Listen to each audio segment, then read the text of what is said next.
Hello and welcome everyone to another inventRight YouTube show. My name is Andrew Krause. I'm one of the co-founders here at inventRight, and we have a very special guest on. Her name's Karen Steinbock, and she is a former student and former inventRight coach. Welcome, Karen.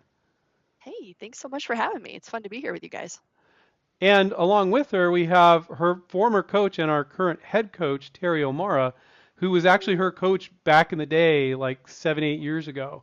So that's really cool. So welcome, Terry. Hey, thank you. Yeah, excited about this. Nice to have Karen back with us, and she's got just such a very interesting tale. So, hey. I'm gonna break the deal here and just say it right up front. The very short story, but here's what's going to be interesting, guys. We're going to get into the long story with all the lessons. All right.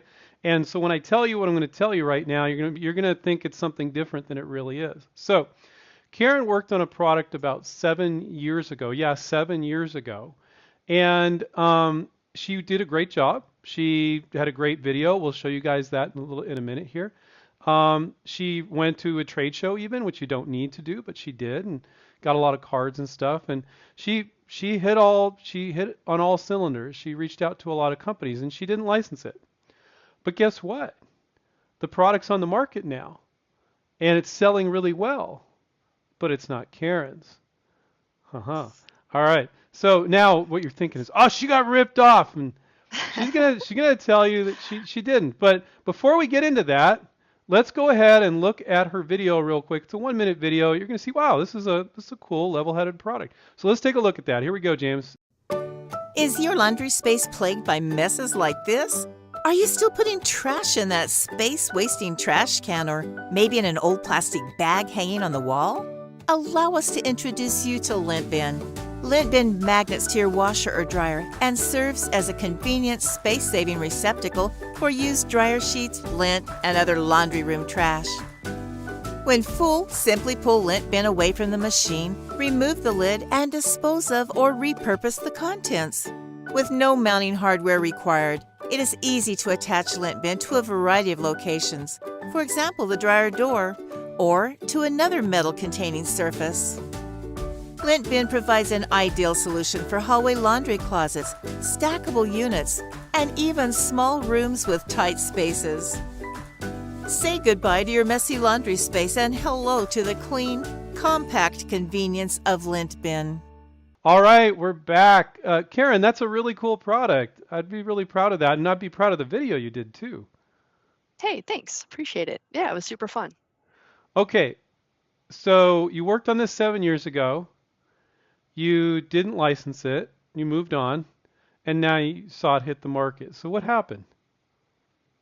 Yeah, just a few weeks ago, I get this text from my brother, and he's like, "I told you this one was a winner," and it's a link to the Amazon for sale for this Lint Bin product, and my first reaction was like, that is so cool. Like, it's so cool to see something that a while back I worked on and I thought it was a cool idea and I just couldn't get traction on it. And it's like so validating to see like, yes, this is a great idea that people are interested in. And it was an idea I came up with back in 2016 when I was a new inventRight student. And I had this hall laundry closet at my house that just didn't have room for a trash can. It was very small and there wasn't even like a shelf or anything really to put a trash can on. So I was always walking down the hallway with my dryer lint trying to figure out where to put it.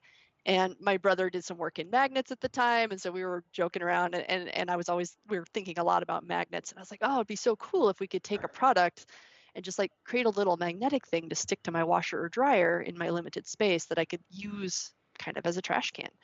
So I started working on that and pitched it pretty heavily.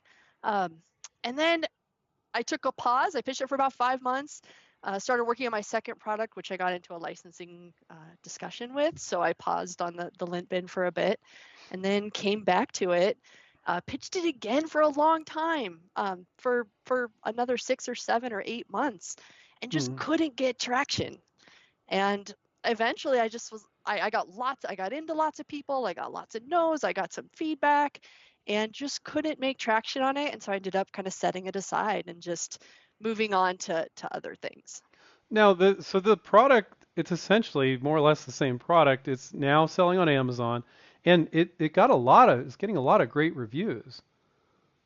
How Yeah. many reviews is it? You said something like, Terry, didn't you look at it? Was it Yeah, 10,000 so it's reviews, Karen? around 10,000 reviews, and I've always gone by just kind of the general rule of thumb of 1 in 10 people that purchase a product is going to leave a review. So you're talking like 100,000 people of that product. That's an incredible number, right? Yeah. And to me, I'd forgotten, Karen, that you went back to it and did start pitching it again. I recall that now because the negotiation discussion she was in for the previous product was taking some serious time, kind of a bigger idea, if you will.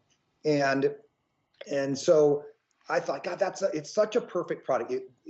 Can we talk a little bit about them? We just saw the video, but I would love to talk about why I loved the product back then, because you identified this opportunity in the marketplace, this hole in the marketplace, and your thought process, on that was, I thought, just really spot on. So can you kind of talk to what that was about? Because I think that's an interesting part of your story. Well, sure. As I was getting some no's and some, we don't see the purpose of this. Why wouldn't you just have a trash can? Some of that feedback. I started doing a little more in-depth market research and putting together some statistics on what housing was looking like, right, in the United States. Like what was the trends? And the trends even back 2016, 17 is that people were like moving into smaller spaces. People were living in smaller spaces, more apartments, more condominiums, smaller homes, spaces that weren't going to have big laundry rooms with lots of space for all of the things you need when you're doing your laundry. And I even put some of this marketing material together as kind of a page 2, if you will, of my sell sheet as I further along in my pitching. And I got some feedback like, hey, you've done a nice job. This is great. This is great information. And for whatever reasons, right, we're still not interested. But kind of seeing an upcoming trend in what was happening with housing. And I mean, people have always lived in small spaces, but I think it's becoming even more and more prevalent. Yeah. And I think it was obviously a bit ahead of its time as far as a product idea. But I love the fact that you evaluated the marketplace as thoroughly as you did and said, hey, this is a trend. This is where we're heading. And more people are going to want this. I think you were out thinking the head of product development or the CEOs or whoever you're dealing with at the time. You were already on top of it, and they had not quite seen that trend happen yet, and so they're thinking more traditionally. That's just my guesstimate as to how things went, but it seems to make sense now that we look at this product on the market and it's selling 100,000 units. Yeah. Well, that's pretty generous of you, Terry. I think honestly, I'm just a lazy person who didn't want to walk down the hall to dispose of my lint. But I appreciate the generosity in your assessment. So you're always very thorough in each one of your processes with the inventRight 10 steps. There's no doubt. So to break it down on what some of the lessons learned here are, you were maybe ahead of the time. That was 7 years ago. And if you had come back to it like 2 years later and you resent it to all the same people, you might have licensed it. So this is the really big lesson here, guys, that when you don't license something and you didn't get specific reasons why not, which is extremely common. If like 5 companies tell you, well, for this, and this reason, this product's not going to work, and you're like, oh, I can't fix that. Okay, you're done with that project, right? Right. But that wasn't the case for Karen. It's not a case for a lot of you when you guys are going to be reaching out with your ideas. If you already are you going to? You're going to get non-specific no's. They're not going to give you really solid reasons. Maybe you might not agree with some of the reasons. So to reach back out, 10 months, a year later, year and a half later, to all the same people, maybe some new people with the same marketing materials, is the easiest way to license a product. Like you should be doing that. I had a student come back to me.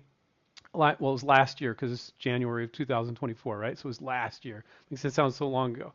And they were talking to me, this new product, and I'm like, okay. And I said to her, so how many products have you worked on? And she worked on a bunch. And I'm like, how many of those have you shown a second time? And she's like, none. And she's like, oh, Andrew. She felt kind of bad. She's like, I know you guys teach me to do that, but I'm like, I just didn't know. I'm like, you need to do that. I said, do not work on this new project until you've pushed out all these others, because you got the sell sheet, you got people's names, you can just push it out again, and that same marketing manager might be in a different headspace.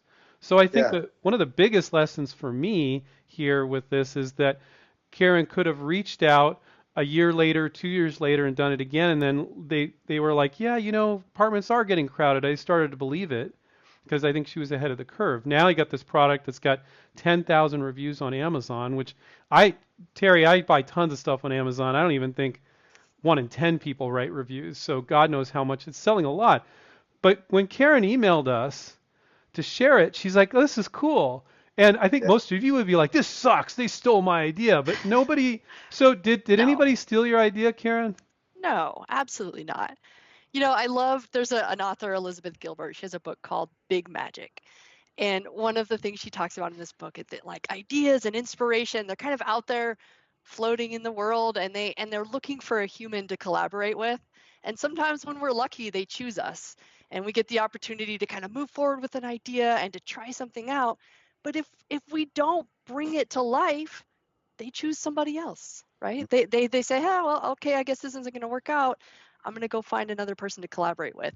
And I love that thinking of it because, one, it's very motivational for me to actually get going with my ideas, to bring my stuff out and not just sit with it. Because if I sit with it and don't take action, it's going to end up with somebody else, and they're going to be successful with it. So thinking of it that way, it's like, hey, I did what I felt like I could do at the time, and then I didn't come back. I didn't come back to the idea. I didn't revisit it later on when the timing might have been better, and it found a new place to live with a new person who is doing great things with it. And I think that's really exciting, and I wish them every ongoing success. And just with to be that clear, product and their others. it's not one of the companies that you presented to. Just if it's a good idea, eventually it's going to come out, right? Right. I mean, we see this all the time, right? It's sometimes amazing when I was an inventRight coach, how often more than one student would have ideas that were so similar to each other, or trying to solve the same problem maybe in different ways. Because, I mean, we're just all out here in the world, and it makes sense that ideas are kind of coming up simultaneously in multiple places at the same time, or later on down the road. I mean, we see this all the time. People say, oh, I thought about that as a product, and now it's out in the world, and I never did anything with it. Sometimes people will join inventRight because of that, right? They're like, I had this idea, and for you it happened after you actually worked on it. Most people, they never work on their project, and then it comes out. So that's another reason to get up and running with it. And then if you don't license it, send it out again later. Not 2 months after somebody said no, of course. And the reason for that is a lot of times, like that marketing manager, they may have actually liked your product, but they didn't have the bandwidth personally to take on another product. Not the company, but the person, because their boss is going to say, okay, Bob, you're going to be in charge of that. And he's like, I got too many projects. So Bob didn't let you know, I'm fictitious Bob here, didn't let you know that he was interested. So he said, not at this time, not a right match. But then when you reached out to him a year later, his boss 2 weeks earlier, you get lucky with one. It's just timing, right? That's a big issue, timing here. It said in a meeting, we need new products, and now he's looking at the same product and going, yeah, okay, this is the right time. Right. I would like to point out something here too, because we were talking about the lessons learned. And I think there's a lesson for everybody here based on Karen's attitude, because I think it's so important.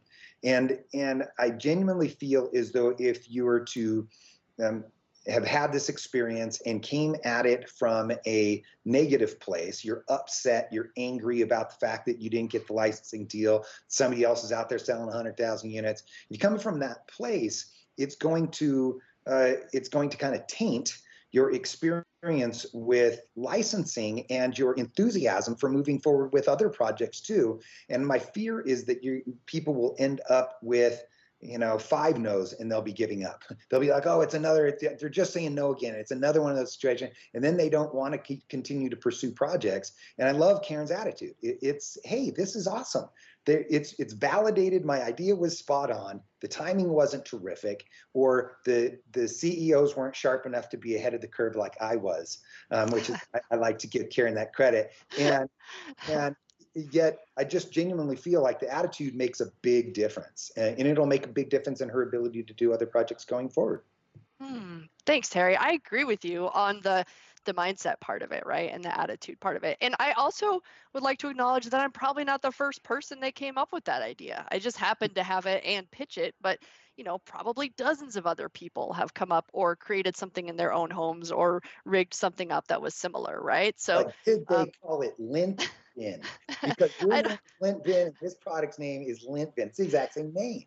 well, I mean, a bin is another term for like a wastebasket, right? So it's a pretty It is. it's not a big leap. But yeah, I think for me, what it's done, it's actually motivated me to pull some of my other products that I haven't pitched in a while off the shelf and get back at pitching them. Because rather than be like, oh, this sucks, like this is terrible, like I'm like, oh, this is exciting. I do have good ideas, and I do have something that has potential, right? And so it's actually caused me to kind of circle back and pull some things and say, all right, let's get back at it and see if the timing's better now than it's been in the past.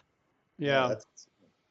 Very, very useful product. You were kind of joking that maybe some of the executives there maybe they didn't live in a small apartment or something and weren't getting it. I think good marketers, they don't need to want it themselves. They need to understand their customers. But that's not always true. Not every marketing manager is a good marketing manager, and they're like, why would I need that? I got plenty of room for a trash can.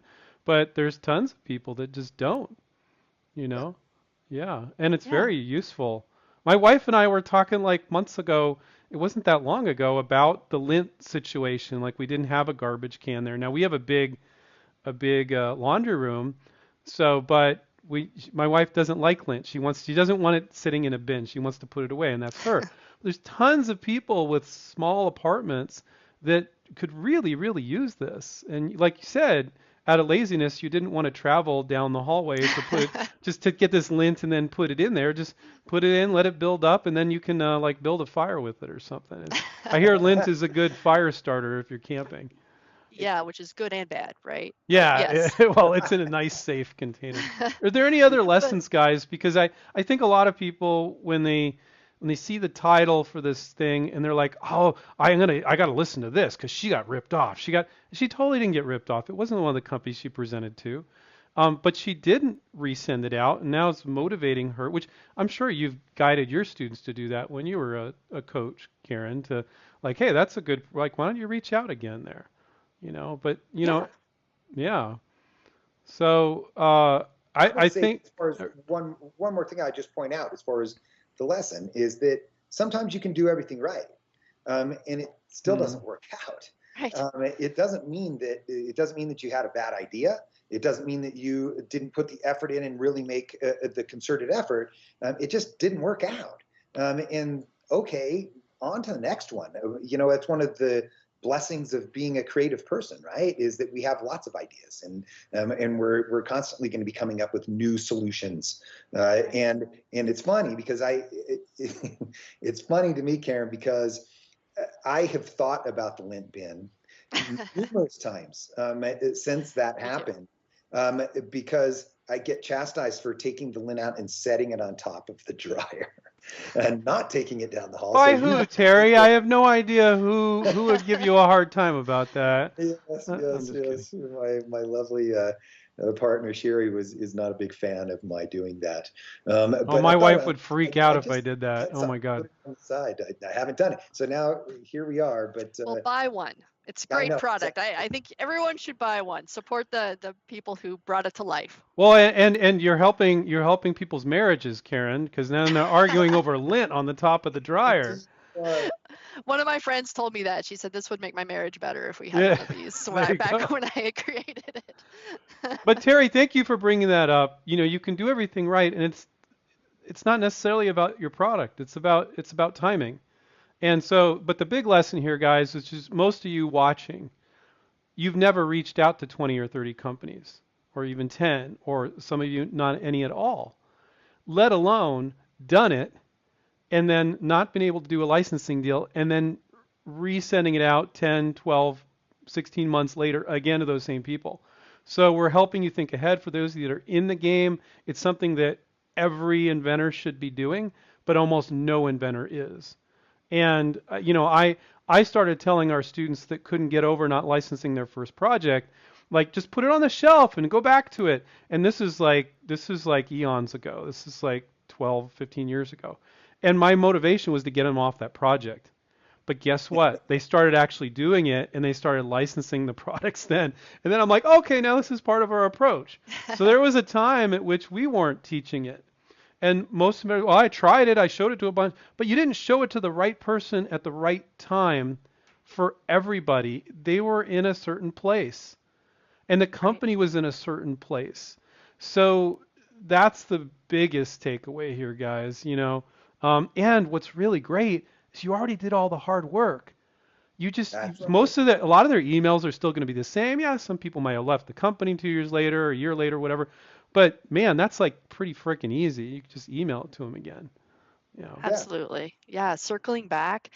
And I think another takeaway for me in it, aside from timing and circling back and really just knowing that no now doesn't mean no forever, but another takeaway for me is like really how we think of our ideas. And when we can separate our ideas from our identity, like knows about the idea don't mean knows about me as an inventor or a creator. There's such a lightness then to it, right? There's such a lightness then to being able to pitch the ideas and put them out in the world and see what happens, rather than feeling a lot of judgment about what it means about myself when I don't get no's or when I don't get the traction or success that I want. Because there are a lot of things that have to align for this to all work out. And so yeah, when we can just be proud of our ideas and be excited about that, seeing them come to life, and hope that we're the ones that do it. But sometimes that's not the case, and that's okay.